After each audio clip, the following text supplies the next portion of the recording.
कुछ थोड़ी सी बातें जो मुझे दिखाई पड़ती हैं वो मैं आपसे कहूं।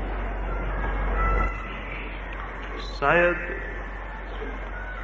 जिस भांति आप सोचते रहे होंगे उससे मेरी बात का कोई मेल न हो।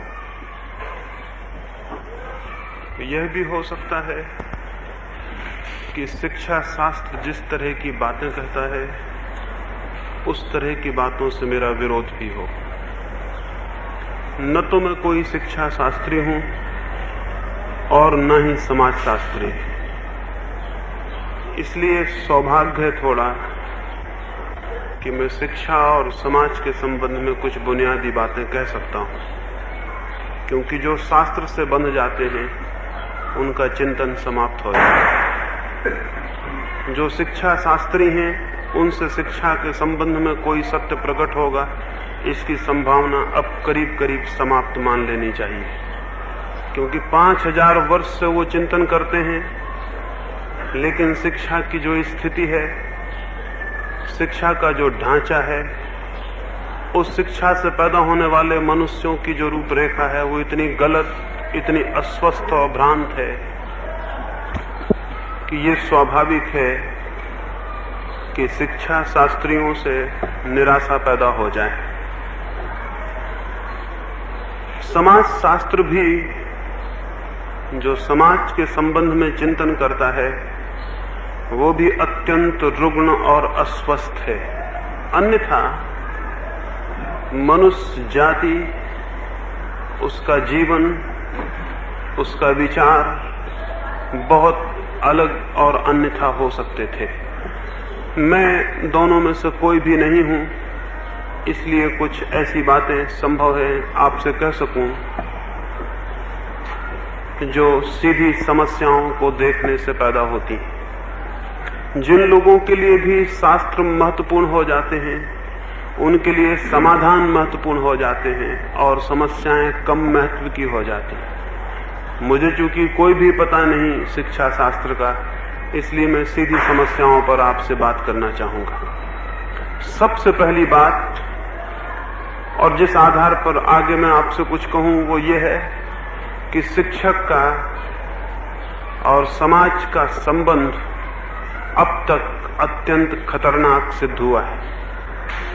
संबंध क्या है शिक्षक और समाज के बीच? आज तक संबंध यह है, शिक्षक गुलाम है, समाज मालिक है। और शिक्षक से काम समाज कौन सा लेता है?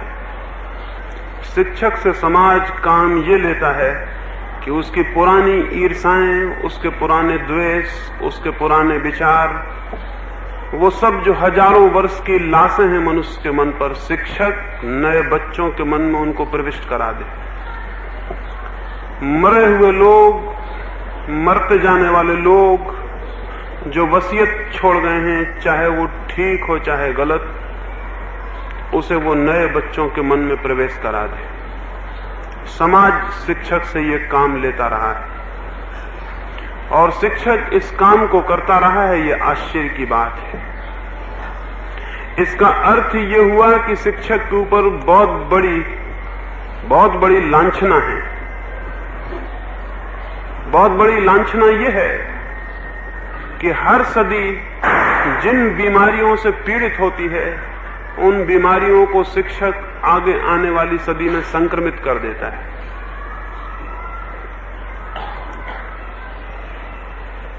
समाज चाहता है ये, इसलिए चाहता है कि समाज का ढांचा, समाज के ढांचे से जुड़ गए स्वार्थ, समाज के ढांचे के साथ जुड़ गए अंधविश्वास, कोई भी मरना नहीं चाहते, कोई भी समाप्त नहीं होना चाहते। इस कारण समाज शिक्षक का आदर भी करता है, आदर करने की प्रवृत्ति दिखलाता है, क्योंकि बिना शिक्षक की खुशामद किए, बिना शिक्षक को आदर दिए, शिक्षक से कोई काम लेना असंभव है। इसलिए कहा जाता है कि शिक्षक जो है वो गुरु है, आदरणीय है, उसकी बात मानने योग्य है, उसका सम्मान किया जाने योग्य है। क्यों? क्योंकि जो समाज अपने बच्चों में अपने मन की सारी धारणाओं को छोड़ जाना चाहता है, इसके सिवाय उसे कोई मार्ग नहीं। जैसे हिंदू बाप अपने बेटे को भी हिंदू बना के ही मरना चाहता है, मुसलमान बाप अपने बेटे को मुसलमान बना के मरना चाहता है। हिंदू बाप का मुसलमान से जो झगड़ा था वो भी अपने बच्चे को दे जाना चाहता है। ये कौन देगा? ये कौन संक्रमित करेगा? ये शिक्षक करेगा। पुरानी पीढ़ी की जो अंधश्रद्धाएं हैं, वे सारी अंधश्रद्धाएं पुरानी पीढ़ी नई पीढ़ी पर थोप जाना चाहती है। अपने शास्त्र, अपने गुरु सब थोप जाना चाहती। ये कौन करेगा? ये काम वो शिक्षक से लेती है। और इसका परिणाम क्या होगा? इसका परिणाम ये होता है कि दुनिया में भौतिक समृद्धि तो विकसित होती जाती है, लेकिन मानसिक शक्ति विकसित नहीं हो रही। मानसिक शक्ति विकसित हो ही नहीं सकती जब तक कि हम अतीत के भार और विचार से बच्चों को मुक्त न करें। एक छोटे से बच्चे के मस्तिष्क पर 5-10 हजार साल के संस्कारों का भार है। उस भार के नीचे उसके प्राण दबे जाते। उस भार में उसकी चेतना की ज्योति, उसकी खुद का व्यक्तित्व, निजी व्यक्तित्व उठना असंभव है। तो दुनिया में भौतिक समृद्धि बढ़ती है क्योंकि भौतिक समृद्धि को हम जहां हमारे माँ बाप छोड़ते हैं उससे आगे ले जाते हैं, लेकिन मानसिक समृद्धि नहीं बढ़ती क्योंकि मानसिक समृद्धि में हम अपने माँ बाप से आगे जाने को तैयार नहीं। आपके पिता जो मकान बना गए थे, लड़का उसको 2 मंजिला बनाने में संकोच अनुभव नहीं करता, बल्कि खुश होता है। बल्कि बाप भी खुश होगा कि मेरे लड़के ने मेरे मकान को 2 मंजिल किया, 3 मंजिल किया। लेकिन महावीर, बुद्ध, राम और कृष्ण जो वसीयत छोड़ गए हैं, उनके मानने वाले इस बात से बहुत मुश्किल में पड़ जाएंगे कि किसी व्यक्ति ने गीता के आगे विचार किया कि गीता के 1 मंजिले झोपड़े को 2 मंजिल का मकान बनाया। नहीं, मन के तल पर जो मकान बाप छोड़ गए हैं उसके भीतर ही रहना जरूरी है। उससे बड़ा मकान नहीं बनाया जा सकता। और इस बात की हजारों साल से चेष्टा चलती है कि कोई बच्चा बाप के आगे ना निकल जाए। इसकी कई तरकीबें हैं, कई व्यवस्थाएं हैं। इसलिए दुनिया में समृद्धि बढ़ती है भौतिक, लेकिन मानसिक दीनता बढ़ती चली जाती है। और जब मन छोटा हो और भौतिक समृद्धि ज्यादा हो तो खतरे पैदा हो जाते हैं। जिस भांति हम भौतिक जगत में अपने माँ बाप से आगे बढ़ते हैं, जरूरी है कि बच्चे मानसिक और आध्यात्मिक विकास में भी अपने माँ बाप को पीछे छोड़ दें। इसमें माँ बाप का अपमान नहीं, बल्कि इसी में सम्मान है। ठीक ठीक पिता वही है, ठीक ठीक पिता का प्रेम वही है कि वो चाहे कि उसका बच्चा हर दृष्टि से उसे पीछे छोड़ दे, हर दृष्टि से उसे पीछे छोड़ दे। लेकिन अगर किसी भी तल पर बाप की ये इच्छा है कि बच्चा उसके आगे ना निकल जाए, तो ये इच्छा खतरनाक है। और शिक्षक अब तक इसमें सहयोगी रहा है, अब तक सहयोग रहा है उसका। इसमें हम अपमान समझेंगे कि अगर हम कृष्ण से आगे विचार करें या महावीर से आगे विचार करें या मोहम्मद से आगे विचार करें, इसमें मोहम्मद का अपमान है, महावीर का अपमान है। कैसे पागलपन का ख्याल है।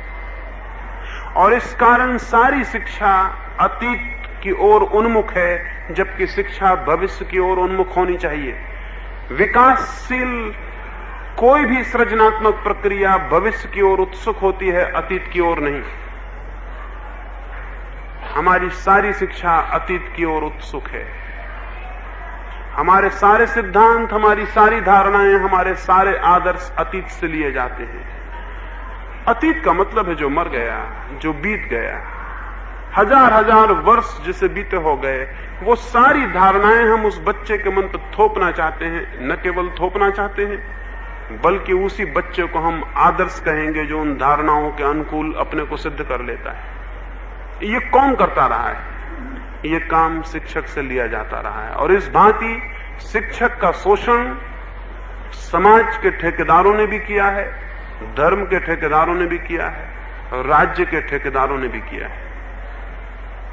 और शिक्षक को यह भुलावा दिया गया है कि वो ज्ञान का प्रसारक है। वो ज्ञान का प्रसारक नहीं है। जैसी उसकी स्थिति है, वो उस ज्ञान का स्थापित स्थायी रखने वाला है जो उत्पन्न हो चुका और जो हो सकता है उसमें बाधा देने वाला है।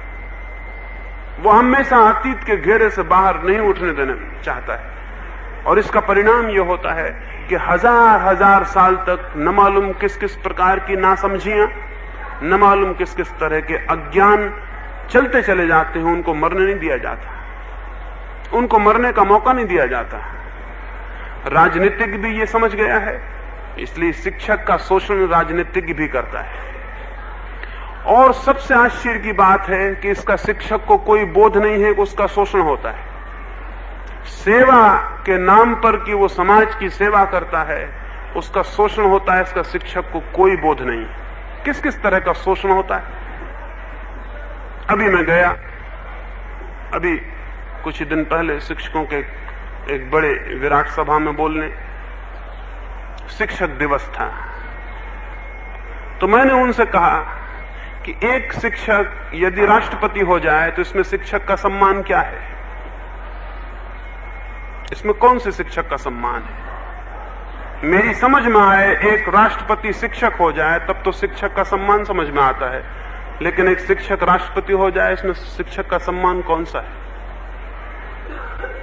एक राष्ट्रपति शिक्षक हो जाए और कह दे कि ये व्यर्थ है और मैं शिक्षक होना चाहता हूं और शिक्षक होना आनंद है, तब तो हम समझेंगे शिक्षक का सम्मान हुआ। लेकिन एक शिक्षक राष्ट्रपति हो जाए इसमें शिक्षक का सम्मान नहीं, राजनीतिक का सम्मान है, इसमें राजनेता का सम्मान है। और जब एक शिक्षक सम्मानित होता हो राष्ट्रपति होकर, तो फिर बाकी शिक्षक भी अगर हेडमास्टर होना चाहे, स्कूल इंस्पेक्टर होना चाहे, एजुकेशन के मिनिस्टर होना चाहे, तो कोई गलती है? सम्मान तो वहां है जहां पद है, और पद वहां है जहां राज्य है।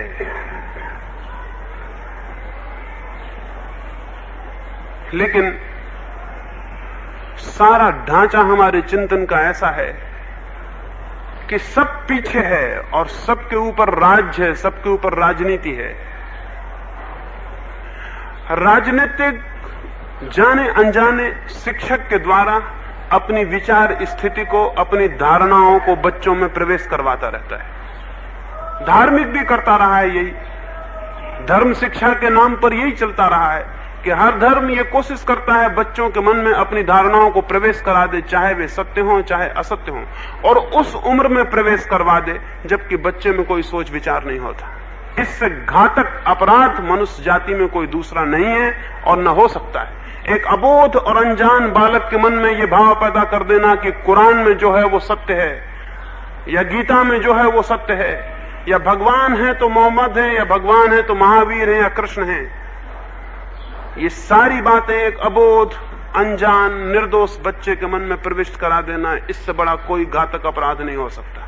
लेकिन इसी भांति राजनीतिक भी कोशिश करता है। अभी हिंदुस्तान का मामला था, आजादी की लड़ाई थी, तो हिंदुस्तान के राजनीतिक कहते थे शिक्षक और विद्यार्थी दोनों राजनीति में भाग लें, क्योंकि देश की आजादी का सवाल है। फिर वही राजनीतिक हुकूमत में आ गए, सत्ता में आ गए, तो वो कहते हैं शिक्षक और विद्यार्थी राजनीति से दूर रहें। कम्युनिस्ट हैं, सोशलिस्ट हैं, वो विद्यार्थी और शिक्षक से कहते हैं कि नहीं, दूर रहने की कोई जरूरत नहीं, तुम्हें राजनीति में भाग लेना चाहिए, शिक्षक और विद्यार्थी राजनीति में भाग लें। कल कम्युनिस्ट आ जाएं हुकूमत में, वो कहेंगे अब तुम्हें राजनीति में भाग लेने की कोई भी जरूरत नहीं। क्यों? जो जिस राजनीतिक के हित में है वही सत्य हो जाता है जब जिस मौके पर। और शिक्षक और विद्यार्थी को वही सत्य है ये समझाने की कोशिश की जाती है। मेरी दृष्टि में कोई भी व्यक्ति ठीक अर्थों में शिक्षक तभी हो सकता है जब उसमें विद्रोह की एक अत्यंत ज्वलंत अग्नि हो। जिस शिक्षक के भीतर विद्रोह की अग्नि नहीं है वो केवल किसी न किसी निहित स्वार्थ का, चाहे समाज, चाहे धर्म, चाहे राजनीति, उसका एजेंट होगा। शिक्षक के भीतर एक ज्वलंत अग्नि होनी चाहिए, विद्रोह की, चिंतन की, सोचने की। लेकिन क्या हम में सोचने की अग्नि है? और अगर नहीं है तो आप भी एक दुकानदार हैं। शिक्षक होना बड़ी और बात है। शिक्षक होने का मतलब क्या है? क्या हम सोचते हैं? आप बच्चों को सिखाते होंगे, सारी दुनिया में सिखाया जाता है बच्चों को सिखाया जाता है प्रेम करो। लेकिन कभी आपने विचार किया कि आपकी पूरी शिक्षा की व्यवस्था प्रेम पर नहीं, प्रतियोगिता पर आधारित है? किताब में सिखाते हैं प्रेम करो और आपकी पूरी व्यवस्था, पूरा इंतजाम प्रतियोगिता का है। जहां प्रतियोगिता है वहां प्रेम कैसे हो सकता है? जहां कंपटीशन है, प्रतिस्पर्धा है, वहां प्रेम कैसे हो सकता है? प्रतिस्पर्धा तो ईर्ष्या का रूप है, जलन का रूप है। पूरी व्यवस्था तो जलन सिखाती है। एक बच्चा प्रथम आ जाता है तो दूसरे बच्चों से कहते हैं देखो तुम पीछे रह गए और ये पहले आया। आप क्या सिखा रहे हैं? आप सिखा रहे हैं कि इससे ईर्ष्या करो, प्रतिस्पर्धा करो, इसको पीछे करो, तुम आगे आओ। आप क्या सिखा रहे हैं? आप अहंकार सिखा रहे हैं कि जो आगे है वो बड़ा है, जो पीछे है वो छोटा है। लेकिन किताबों में आप कह रहे हैं कि विनीत बनो, और किताबों में आप समझा रहे हैं कि प्रेम करो, और आपकी पूरी व्यवस्था सिखा रही कि घृणा करो, ईर्ष्या करो, आगे निकलो, दूसरे को पीछे हटाओ। और आपकी पूरी व्यवस्था उनको पुरस्कृत कर रही जो आगे आ रहे हैं, उनको गोल्ड मेडल दे रही है, उनको सर्टिफिकेट दे रही है, उनके गलों में मालाएं पहना रही है, उनके फोटो छाप रही, और जो पीछे खड़े हैं उनको अपमानित कर रही है। तो जब आप पीछे खड़े आदमी को अपमानित करते हैं तो क्या आप उसके अहंकार को चोट नहीं पहुंचाते कि वो आगे हो जाए? और जब आगे खड़े आदमी को आप सम्मानित करते हैं तो क्या आप उसके अहंकार को प्रबल नहीं करते? क्या आप उसके अहंकार को नहीं फुसलाते और बड़ा करते? और जब ये बच्चे इस भांति अहंकार में, ईर्ष्या में, प्रतिस्पर्धा में पाले जाते हैं तो ये कैसे प्रेम कर सकते हैं? प्रेम का हमेशा मतलब होता है कि जिसे हम प्रेम करते हैं उसे आगे जाने दें। प्रेम का हमेशा मतलब है पीछे खड़े हो जाना। एक छोटी सी कहानी कहूं, उससे ख्याल में आए। 3 सूफी फकीरों को फांसी दी जा रही थी, और दुनिया में हमेशा धार्मिक आदमी संतों के खिलाफ रहे हैं, तो धार्मिक लोग उन फकीरों को फांसी दे रहे थे। 3 फकीर बैठे हुए थे कतार में, जल्लाद एक एक का नाम बुलाएगा और उनको काट देगा। उसने चिल्लाया कि नूरी कौन है, उठ के आ जाए। लेकिन नूरी नाम का आदमी तो नहीं उठा, एक दूसरा युवक उठा और वो बोला कि मैं तैयार हूं, मुझे काट दें। उसने कहा लेकिन तेरा तो नाम ये नहीं है, इतनी मरने की क्या जल्दी? तो उसने कहा मैंने प्रेम किया और जाना कि जब मरना हो तो आगे हो जाओ, जब जीना हो तो पीछे हो जाओ।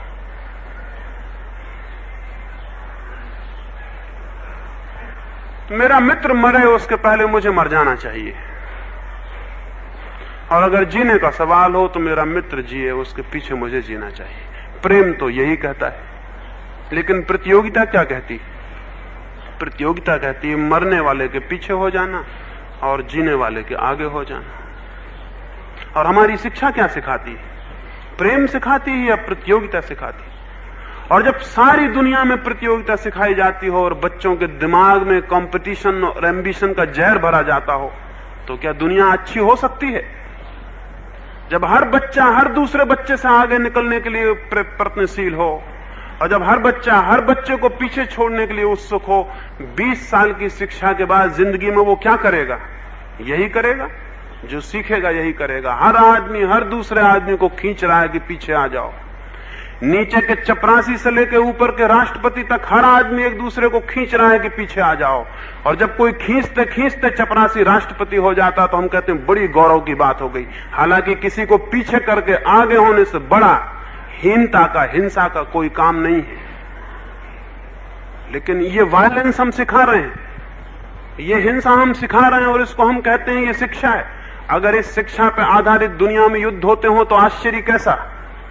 अगर इस शिक्षा पर आधारित दुनिया में रोज लड़ाई होती हो, रोज हत्या होती हो तो आश्चर्य कैसा। अगर इस शिक्षा पर आधारित दुनिया में झोंपड़ों के करीब बड़े महल खड़े होते हों और उन झोंपड़ों में मरते लोगों के करीब भी लोग अपने महलों में खुश रहते हों तो आश्चर्य कैसा। इस दुनिया में भूखे लोग हों और ऐसे लोग हों जिनके पास इतना है कि क्या करें उन्हें समझ में नहीं आता, ये शिक्षा की बदौलत है, ये शिक्षा का परिणाम है। ये दुनिया इस शिक्षा से पैदा हो रही है और शिक्षक इसके लिए जिम्मेवार है, और शिक्षक की नासमझी इसके लिए जिम्मेवार है। वो शोषण का हथियार बना हुआ है, वो हजार तरह के स्वार्थों का हथियार बना हुआ है इस नाम पर कि वो शिक्षा दे रहा है, बच्चों को शिक्षा दे रहा है। अगर यही शिक्षा है तो भगवान करे ये सारी शिक्षा बंद हो जाए तो भी आदमी इससे बेहतर हो सकता है। जंगली आदमी शिक्षित आदमी से बेहतर है, उसमें ज्यादा प्रेम है और कम प्रतिस्पर्धा है, उसमें ज्यादा हृदय है और कम मस्तिष्क है, लेकिन इससे बेहतर वो आदमी। लेकिन हम इसको शिक्षा कह रहे हैं और हम करीब करीब जिन जिन बातों को कहते हैं कि तुम ये करना, उनसे उल्टी बातें, हम पूरा सरंजाम हमारा उल्टी बातें सिखाता है। आप क्या कहते हैं? आप सिखाते हैं उदारता, सहानुभूति, लेकिन प्रतियोगी मन, कॉम्पिटिटिव माइंड कैसे उदार हो सकता है, कैसे सहानुभूतिपूर्ण हो सकता है? अगर प्रतियोगी मन सहानुभूतिपूर्ण हो तो प्रतियोगिता कैसे चलेगी? प्रतियोगी मन कठोर होगा, हिंसक होगा, अनुदार होगा, होना ही पड़ेगा उसे। और हमारी व्यवस्था ऐसी है कि हमें पता भी नहीं चलेगा, हमें ख्याल में भी नहीं आएगा कि हिंसक आदमी है जो सारी भीड़ को हटा के आगे जा रहा है। ये क्या है? ये हिंसक आदमी है और हम इसे सिखाए जा रहे हैं, हम इसे तैयार किए जा रहे हैं। फैक्ट्रियां बढ़ती जा रही हैं इस तरह की शिक्षा की, उनको हम स्कूल कहते हैं, विद्यालय कहते हैं, सरासर झूठ है। ये सब फैक्ट्रियां हैं जिनमें एक बीमार आदमी तैयार किया जा रहा है और वो बीमार आदमी सारी दुनिया को गड्ढे में लिए जा रहा है। तो हिंसा बढ़ती जाती है, प्रतिस्पर्धा बढ़ती जाती है, एक दूसरे के गले पर एक दूसरे का हाथ। आप यहां बैठे कहेंगे कि हमारा किसके गले पे हाथ है, लेकिन जरा गौर से देखें, हर आदमी का हाथ हर दूसरे आदमी के गले पर है और एक एक गले पे हजार हजार हाथ हैं, और हर आदमी का हाथ दूसरे की जेब में है और एक एक जेब में हजार हजार हाथ है। और ये बढ़ता जा रहा है। ये कहां जाएगा? ये कहां टूटेगा? ये कब तक चल सकता है? ये एटम और हाइड्रोजन बम कहां से पैदा हो रहे हैं? प्रतियोगिता से, प्रतिस्पर्धा से। वो चाहे प्रतिस्पर्धा दो आदमियों की हो, चाहे दो राष्ट्रों की, कोई फर्क थोड़ी है। वो रूस की हो या अमेरिका की, कोई फर्क थोड़ी है। प्रतिस्पर्धा है, आगे होना है। अगर तुम एटम बनाते हो, हम हाइड्रोजन बम बनाते हैं, तुम हाइड्रोजन बम बनाते हो, हम कुछ और बनाएंगे, सुपर हाइड्रोजन बम बनाएंगे। लेकिन पीछे हम नहीं रह सकते, पीछे रहना हमें कभी सिखाया नहीं गया। हमें आगे होना है। अगर तुम 10 मारते हो, हम 20 मारेंगे। अगर तुम एक मुल्क मिटाते हो, हम 2 मिटा देंगे। यानी हम इस तक के लिए राजी हो सकते हैं कि हम सबको मिटाने के लिए राजी हो सकते हैं, क्योंकि हम पीछे नहीं रह सकते। ये है। और ये कौन पैदा कर रहा है? ये कहां से सारी बात आ रही है?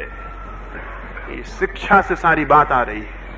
लेकिन हम अंधे हैं और हम ये देखते नहीं कि मामला क्या है।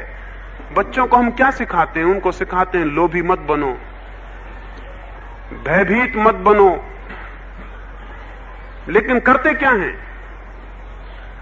हम पूरे वक्त लोभ सिखाते हैं, पूरे वक्त भय सिखाते हैं। पुराने जमाने में नरक के भय थे, स्वर्ग के पुरस्कार का प्रलोभन था, वह हजारों साल तक सिखाया गया।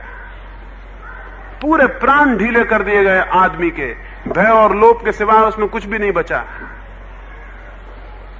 भय है कि कहीं नरक ना चला जाऊं और लोभ लगा है कि किसी भांति स्वर्ग पहुंच जाऊं। हम क्या करते हैं?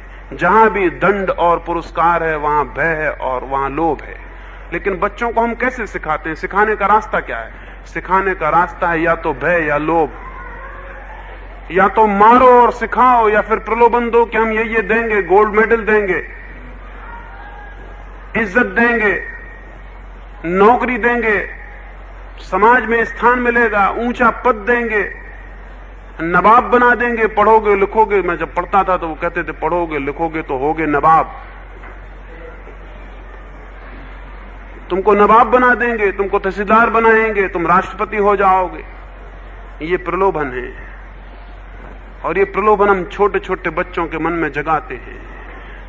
हमने कभी उनको सिखाया क्या कि तुम ऐसा जीवन बसर करना कि तुम शांत रहो, आनंदित रहो? नहीं, हमने सिखाया तुम ऐसा जीवन बसर करना है कि तुम ऊंची से ऊंची कुर्सी पे पहुंच जाओ, तुम्हारी तनख्वाह बड़ी से बड़ी हो जाए, तुम्हारे कपड़े अच्छे से अच्छे हो जाएं, तुम्हारा मकान ऊंचा से ऊंचा हो जाए। हमने ये सिखाया। हमने हमेशा ये सिखाया कि तुम लोभ को आगे से आगे खींचना, क्योंकि लोभ ही सफलता है, और जो असफल है उसके लिए कोई स्थान है। इस पूरी शिक्षा में असफल के लिए जब कोई स्थान नहीं है, असफल के प्रति कोई जगह नहीं है, और केवल सफलता की धुन और ज्वर हम पैदा करते हैं, तो फिर स्वाभाविक है कि सारी दुनिया में जो सफल होना चाहता है वो जो बन सकता है करता है, क्योंकि सफलता आखिर में सब छिपा देती है। एक आदमी किस भांति चपरासी से राष्ट्रपति बनता है, एक दफा राष्ट्रपति बन जाए तो फिर कुछ पता नहीं चलता कि वो कैसे राष्ट्रपति बना, कौन सी तिकड़म से, कौन सी शरारत से, कौन सी बेईमानी से, कौन से झूठ से, किस भांति से राष्ट्रपति बना। कोई जरूरत अब पूछने की नहीं, न दुनिया में कभी कोई पूछेगा, न पूछने का कोई सवाल उठेगा। एक दफा सफलता आ जाए तो सब पाप छिप जाते हैं और समाप्त हो जाते हैं। सफलता एकमात्र सूत्र है। तो जब सफलता एकमात्र सूत्र है तो मैं झूठ बोल के क्यों ना सफल हो जाऊं, बेईमानी करके क्यों ना सफल हो जाऊं? अगर सत्य बोलता हूं असफल होता हूं तो क्या करूं? तो हम एक तरफ सफलता को केंद्र बनाए हैं, और जब झूठ बढ़ता है, बेईमानी बढ़ती, तो हम परेशान होते हैं कि क्या मामला है। जब तक सफलता, सक्सेस एकमात्र केंद्र है, सारी कसौटी का एकमात्र मापदंड है, तब तक दुनिया में झूठ रहेगा, बेईमानी रहेगी, चोरी रहेगी। ये नहीं हट सकती, क्योंकि अगर चोरी से सफलता मिलती है तो क्या किया जाए, अगर बेईमानी से सफलता मिलती है तो क्या किया जाए? बेईमानी से बचा जाए कि सफलता छोड़ी जाए, क्या किया जाए? जब सफलता एकमात्र माप है, एकमात्र मूल्य है, एकमात्र वैल्यू है कि वो आदमी महान है जो सफल हो गया, तो फिर बाकी सब बातें अपने आप गौण हो जाती हैं। रोते हैं हम, चिल्लाते हैं कि बेईमानी बढ़ रही, ये हो रहा, ये सब बढ़ेगी, ये बढ़नी चाहिए। आप जो सिखा रहे हैं उसका फल है ये, और 5000 साल से जो सिखा रहे हैं उसका फल है। सफलता की वैल्यू जानी चाहिए। सफलता कोई वैल्यू नहीं है, सफलता कोई मूल्य नहीं है। सफल आदमी कोई बड़े सम्मान की बात नहीं है। सफल नहीं, सुफल होना चाहिए आदमी, सफल नहीं सुफल। एक आदमी बुरे काम में सफल हो जाए, इससे बेहतर है एक आदमी भले काम में असफल हो जाए। सम्मान काम से होना चाहिए, सफलता से नहीं। लेकिन सफलता मूल्य है, और सारा इंतजाम उसके केंद्र पर घूम रहा है। सिखा रहे हैं, कुछ सत्य सिखा रहे हैं। एजुकेशन कमीशन बैठा था अभी, उसके चेयरमैन ने मुझसे कहा कि हम अपने बच्चों को कहते हैं कि तुम सत्य बोलो, सब तरह समझाते हैं, लेकिन फिर भी कभी कभी झूठ बोलते हैं। मैंने उनसे कहा, क्या आप पसंद करेंगे कि आपका लड़का सड़क पे भंगी हो जाए, बुहारी लगाए, या एक स्कूल में चपरासी हो जाए? पसंद करेंगे? या कि आपका दिल है कि लड़का भी आपके भांति एजुकेशन कमीशन का चेयरमैन हो, हिंदुस्तान के बाहर एम्बेसडर हो, धीरे धीरे चढ़े सीढ़ियां और ऊपर आकाश में बैठ जाए, आखिर में भगवान हो जाए? क्या चाहते हैं?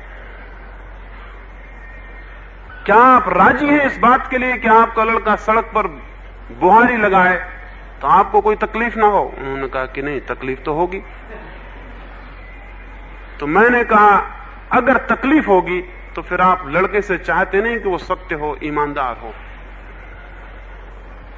जब तक चपरासी अपमानित है और राष्ट्रपति सम्मानित है, तब तक दुनिया में ईमानदारी नहीं हो सकती।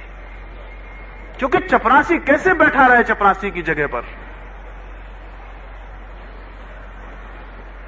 और जिंदगी इतनी बड़ी नहीं है कि सत्य का सहारा लिए बैठा रहे। और जब असत सफलता लाता हो तो कौन पागल होगा उसे छोड़ दे। और न केवल आप मानते हैं, बल्कि मामला कुछ ऐसा है कि आपने जिस भगवान को बनाया हुआ है, जिस स्वर्ग को, वो भी इन्हीं सफल लोगों को मानता है। चपरासी मरता है तो नरक ही जाने की संभावना, राष्ट्रपति कभी नरक नहीं जाते, वो सीधे स्वर्ग चले जाते हैं। वहां भी सिक्के यही लगा के रखे हुए हैं, वहां भी जो सफल है वही। तो फिर क्या होगा? सफलता का केंद्र खत्म करना होगा। अगर बच्चों से आपको प्रेम है और मनुष्य जाति के लिए आप कुछ करना चाहते हैं, तो बच्चों के लिए सफलता के केंद्र को हटाइए, सुफलता के केंद्र को पैदा करिए। अगर मनुष्य जाति के लिए कोई भी आपके हृदय में प्रेम है और आप सच में चाहते हैं कि एक नई दुनिया और एक नई संस्कृति और नया आदमी पैदा हो जाए, तो ये सारी पुरानी बेवकूफी छोड़नी पड़ेगी, जलानी पड़ेगी, नष्ट करनी पड़ेगी और विचार करना पड़ेगा कि क्या विद्रोह कैसे हो सकता है इसके भीतर से। ये सब गलत है, इसलिए गलत आदमी पैदा होता है। शिक्षक बुनियादी रूप से इस जगत में सबसे बड़ा विद्रोही व्यक्ति होना चाहिए, तो वो पीढ़ियों को आगे ले जाएगा। और शिक्षक सबसे बड़ा दकियानूस है, सबसे बड़ा ट्रेडिशनलिस्ट वही है, वही दोहराया जाता है पुराने कचरे को। क्रांति शिक्षक में होती नहीं। आपने कोई सुना कि शिक्षक कोई क्रांतिपूर्ण हो? शिक्षक सबसे ज्यादा दकियानूस है, सबसे ज्यादा ऑर्थोडॉक्स है, और इसलिए शिक्षक सबसे खतरनाक है। समाज उससे हित नहीं पाता, अहित पाता है। शिक्षक को होना चाहिए विद्रोही। कौन सा विद्रोह? मकान में आग लगा दें आप, या कुछ और कर दें, या जाकर ट्रेनें उलट दें, या बसों में आग लगा दें, उसको नहीं कह रहा हूं, कोई गलती से वैसा ना समझ ले। मैं ये कह रहा हूं कि हमारे जो मूल्य हैं, हमारी जो वैल्यूज हैं, उनके बाबत विद्रोह का रुख, विचार का रुख होना चाहिए कि हम विचार करें कि मामला क्या है। जब आप एक बच्चे को कहते हैं कि तुम गधे हो, तुम नासमझ हो, तुम बुद्धिहीन हो, देखो उस दूसरे को वो कितना आगे है, तब आप विचार करें, कि ये कितने दूर तक ठीक है और कितने दूर तक सच है। क्या दुनिया में दो आदमी एक जैसे हो सकते हैं? क्या यह संभव है कि जिसको आप गधा कह रहे हैं ये वैसा हो जाए जैसा कि जो आगे खड़ा है? क्या यह आज तक संभव हुआ है? हर आदमी जैसा है, अपने जैसा है, दूसरे आदमी से कंपैरिजन का कोई सवाल ही नहीं है। किसी दूसरे आदमी से उसकी कोई कंपैरिजन नहीं, कोई तुलना नहीं है। एक छोटा कंकड़ है वो छोटा कंकड़ है, एक बड़ा कंकड़ है वो बड़ा कंकड़ है, एक छोटा पौधा है वो छोटा है, एक बड़ा पौधा है बड़ा पौधा है, एक घास का फूल है वो घास का फूल है, गुलाब का फूल है गुलाब का फूल है। प्रकृति का जहां तक संबंध है, घास के फूल पर प्रकृति नाराज नहीं है और गुलाब के फूल पर प्रसन्न नहीं है। घास के फूल को भी प्राण देती है उतनी खुशी से जितने गुलाब के फूल को देती है। और मनुष्य को हटा दें तो घास के फूल और गुलाब के फूल में कौन छोटा है कौन बड़ा है कोई छोटा और बड़ा? घास का तिनका और बड़ा भारी चीड़ का दरख्त, तो ये महान है, और ये घास का तिनका छोटा है, तो परमात्मा कबीर का घास के तिनकों को समाप्त कर देता। चीड़ चीड़ के दरख्त रह जाते दुनिया में। नहीं, लेकिन आदमी की वैल्यूज गलत है। यह आप स्मरण रखें। इस संबंध में मैं आपसे कुछ गहरी बात कहने का विचार रखता हूं, वो ये कि जब तक दुनिया में हम एक आदमी को दूसरे आदमी से कंपेयर करेंगे, तुलना करेंगे, तब तक हम एक गलत रास्ते पर चले जाएंगे। वो गलत रास्ता ये होगा कि हम हर आदमी में दूसरे आदमी जैसे बनने की इच्छा पैदा करते हैं, जबकि कोई आदमी किसी दूसरे जैसा न बना है और न बन सकता है। राम को मरे कितने दिन हो गए, या क्राइस्ट को मरे कितने दिन हो गए, दूसरा क्राइस्ट क्यों नहीं बन पाता? और हजारों हजारों क्रिश्चियन कोशिश में तो 24 घंटे लगे हैं कि क्राइस्ट बन जाएं, और हजारों हिंदू राम बनने की कोशिश में, हजारों जैन बुद्ध महावीर बनने की कोशिश में लगे। बनते क्यों नहीं एकाध दूसरा क्राइस्ट, दूसरा महावीर पैदा क्यों नहीं होता? क्या इससे आंख नहीं खुल सकती आपकी? मैं रामलीला के रामों की बात नहीं कह रहा हूं, रामलीला में बनते हैं राम, नहीं आप समझ लें कि उनकी चर्चा कर रहा हूं, कई लोग राम बन जाते, वैसे तो कई लोग बन जाते, कई लोग बुद्ध जैसे कपड़े लपेट लेते हैं, बुद्ध बन जाते हैं, कोई महावीर जैसा कपड़ा लपेट लेता या नंगा हो जाता, महावीर बन जाते। उनकी बात नहीं कर रहा, वो सब रामलीला के राम, उनको छोड़ दें, लेकिन राम कोई दूसरा पैदा होता। यह आपको जिंदगी में भी पता चलता है कि ठीक एक आदमी जैसा दूसरा आदमी कहीं हो सकता है। एक कंकड़ जैसा दूसरा कंकड़ भी पूरी पृथ्वी पर खोजना कठिन है, एक जड़ कंकड़ जैसा। यहां हर चीज यूनिक है, हर चीज अद्वितीय है, और जब तक हम प्रत्येक की अद्वितीय प्रतिभा को सम्मान नहीं देंगे तब तक दुनिया में प्रतियोगिता रहेगी, प्रतिस्पर्धा रहेगी, तब तक दुनिया में मारकाट रहेगी, तब तक दुनिया में हिंसा रहेगी, तब तक दुनिया में सब बेईमानी के उपाय करके आदमी आगे होना चाहेगा, दूसरे जैसा होना चाहेगा। और जब हर आदमी दूसरे जैसा होना चाहता है तो क्या फल होता है?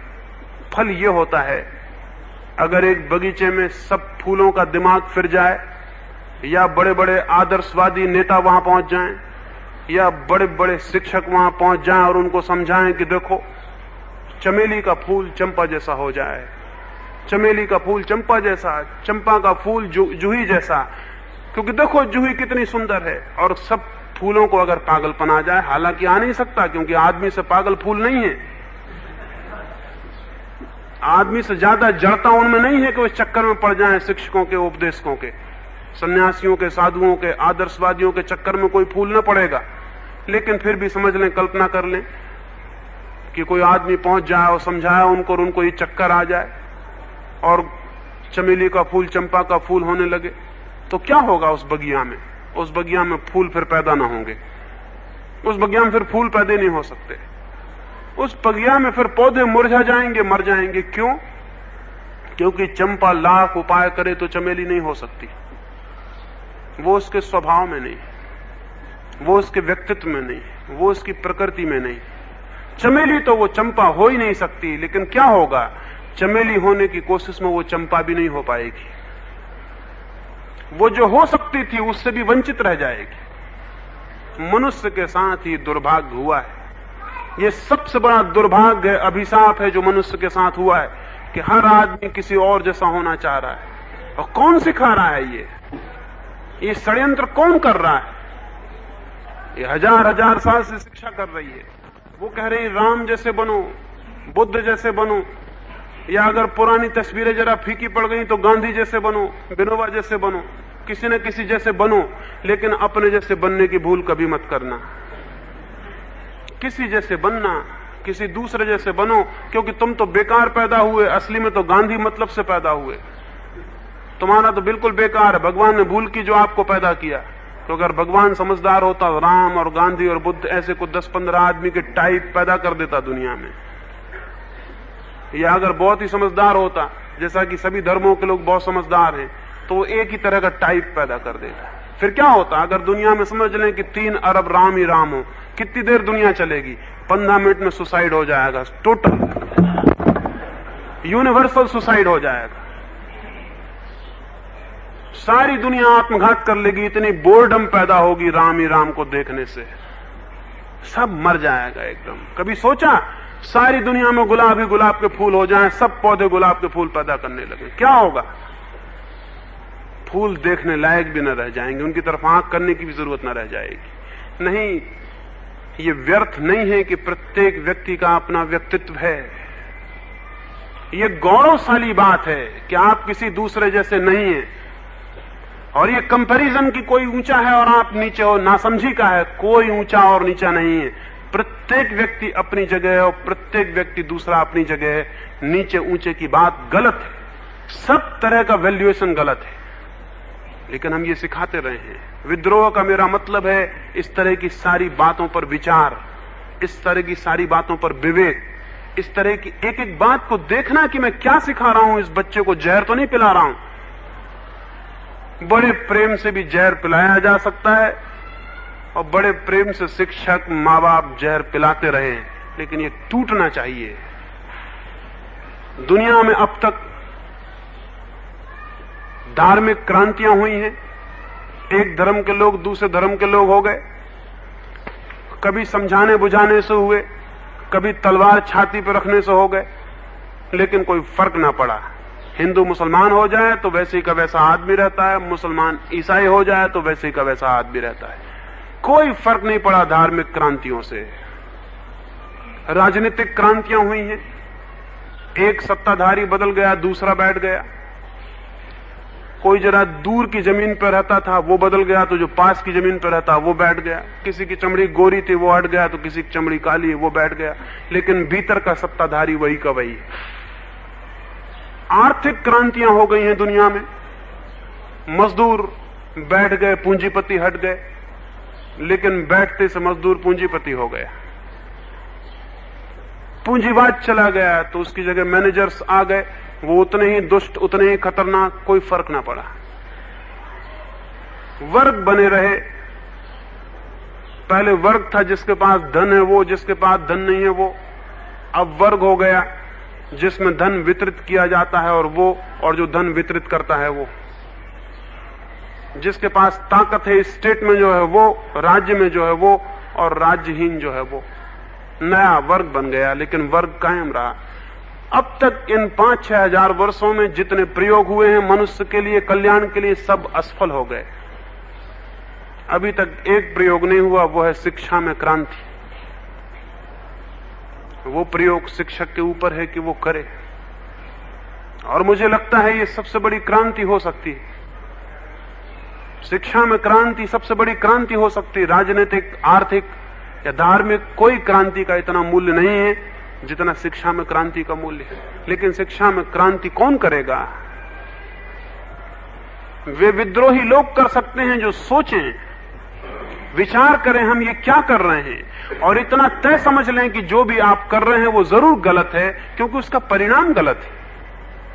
ये जो मनुष्य पैदा हो रहा है, ये जो समाज बन रहा है, ये जो युद्ध हो रहे हैं, ये जो सारी हिंसा चल रही है, ये जो सफरिंग इतनी दुनिया में है, इतनी पीड़ा, इतनी दीनता, दरिद्रता है, ये कहां से आ रही है? ये जरूर हम जो शिक्षा दे रहे हैं उसमें कुछ बुनियादी भूलें हैं। तो ये विचार करें, जागें। लेकिन आप तो कुछ और हिसाब में पड़े रहते होंगे। शिक्षकों के सम्मेलन होते हैं तो वो विचार करते हैं, विद्यार्थी बड़े अनुशासनहीन हो गए, इनको डिसिप्लिन में कैसे लाया जाए। कृपा करें इनको पूरा अनुशासनहीन हो जाने दें, क्योंकि आपके डिसिप्लिन का परिणाम क्या हुआ है? 5000 साल से डिसिप्लिन में तो थे, क्या हुआ? और डिसिप्लिन सिखाने का मतलब क्या है? डिसिप्लिन सिखाने का मतलब है कि हम जो कहें उसको ठीक मानो, हम ऊपर बैठे तुम नीचे बैठो, हम जब निकले तो दोनों हाथ जोड़कर प्रणाम करो, या और ज्यादा डिसिप्लिन हो तो पैर छुओ, और हम जो कहें उस पर शक मत करो। हम जिधर कहें उधर जाओ, हम बैठें तो कहो बैठो, हम कहें तो उठो तो उठो। ये डिसिप्लिन है। डिसिप्लिन के नाम पर आदमी को मारने की करतूतें हैं। उसके भीतर कोई चैतन्य न रह जाए, उसके पीछे कोई होश न रह जाए, उसके भीतर कोई विवेक और विचार न रह जाए। मिलिट्री में क्या करते? एक आदमी को 3-4 साल तक कवायद करवाते हैं, लेफ्ट टर्न, राइट टर्न। कितनी बेवकूफी की बात है। एक आदमी से कहो कि बाएं घूमो, दाएं घूमो, घुमाते रहो 3-4 साल तक, उसको बुद्धि नष्ट हो जाएगी। जब बुद्धि नष्ट हो जाएगी, एक आदमी को बाएं दाएं घुमाओगे, क्या होगा? कितनी देर तक उसकी बुद्धि स्थिर रहेगी? उससे कहो बैठो, उससे कहो खड़े हो, उससे कहो दौड़ो, और जरा इंकार करे तो मारो। 3-4 वर्ष में उसकी बुद्धि क्षीण हो जाएगी, उसकी मनुष्यता मर जाएगी। फिर उससे कहो राइट टर्न तो वो मशीन की तरह घूमता है। फिर उससे कहो बंदूक चलाओ तो मशीन की तरह बंदूक चलाता है। आदमी को मारो तो वो आदमी को मारता है।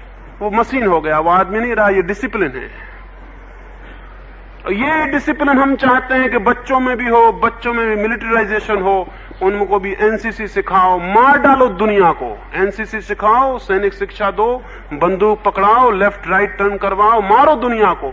5000 साल में आदमी को मैं नहीं समझता कोई समझ भी आई हो कि चीजों के क्या मतलब है। डिसिप्लिन आदमी डेड होता है। जितना अनुशासित आदमी होगा उतना मुर्दा होगा। तो क्या मैं ये कह रहा हूं कि लड़कों को कहो कि विद्रोह करो, भागो, दौड़ो, कूदो, क्लास में पढ़ने मत दो? ये नहीं कह रहा हूं। ये कह रहा हूं कि आप प्रेम करो बच्चों को, बच्चों के हित भविष्य की मंगल कामना करो।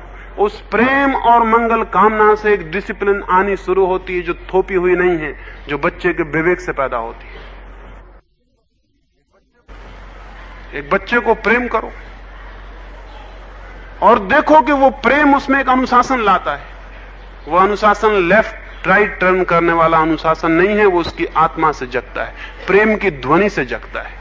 थोपा नहीं जाता, उसके भीतर से आता है। उसके विवेक को जगाओ, उसके विचार को जगाओ, उसको बुद्धिहीन मत बनाओ। उससे ये मत कहो कि हम जो कहते हैं वही सत्य है। सत्य का पता है आपको, लेकिन दंभ कहता है कि मैं जो कहता हूं वही सत्य है। इससे कोई फर्क नहीं पड़ता है कि आप 30 साल पहले हो गए, वो 30 साल पीछे हो गया तो आप सत्य के जानकार हो गए, वो सत्य का जानकार नहीं रहा।